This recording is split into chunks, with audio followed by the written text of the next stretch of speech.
kayong tanandria sa Lanao del Norte. I am your host, Karen Au. And atong kauban karon si board member Bob Andot. So, kamusta ang imuhang adlaw karon, sir?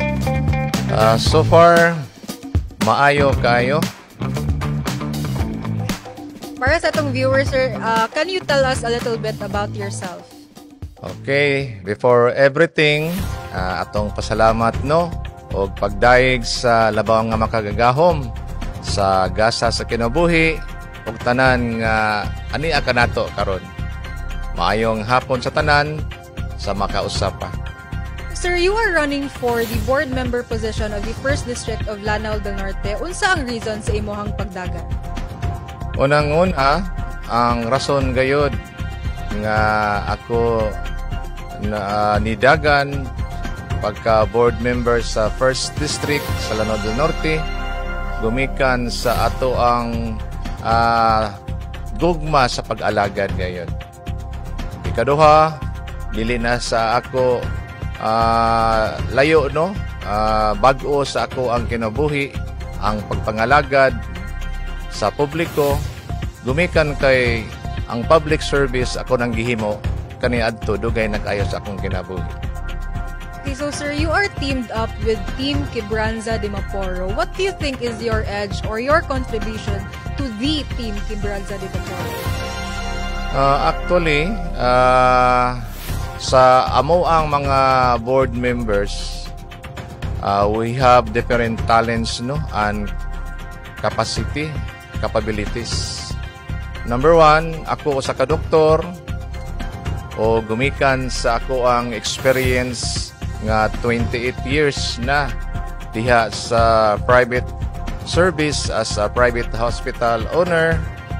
Ang akong ikashare no nga kining experience diha sa pagdala sa ospital dako kanay kay impact unya sa atong mga public hospitals kay akong i-share ang akong experience diha sa private hospital nga 28 years ngadto sa public hospitals. Sir, aside from helping Team Quebranza de Maporo, what do you think is your contribution to Lanao del Norte as a whole, especially within your district? Actually, ang Andot Medical Clinic o uban sa mga private hospital sa Lanao del Norte, dugay na kaayong nagsuporta sa Team Quebranza de Maporo. Gumikan kay dunay daghang mga medical missions nga gihimo ang atong probinsya. Ug kami sa Private Hospital Association sa Lanao Norte Chapter nagasuporta niini. Ug ako nahimong presidente sa maong organization.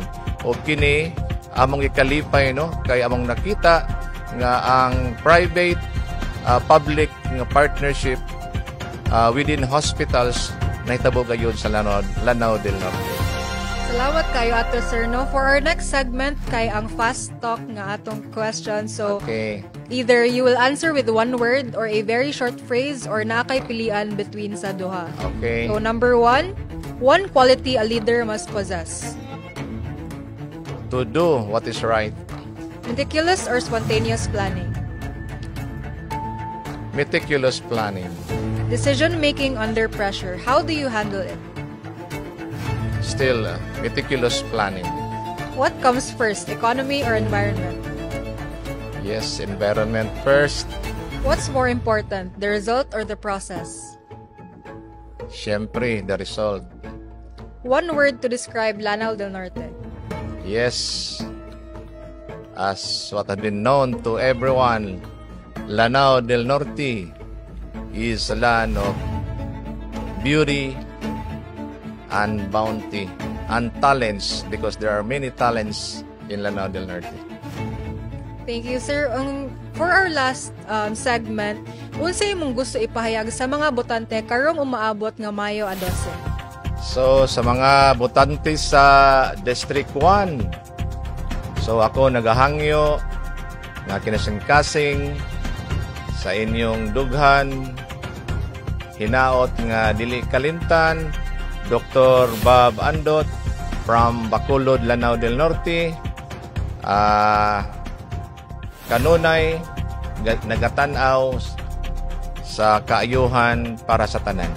Once again, ayaw kalimti, karong Mayo 12, number 1 sa inyong baluta, Dr. Bob Andot, under Team Quebranza de Mapuro.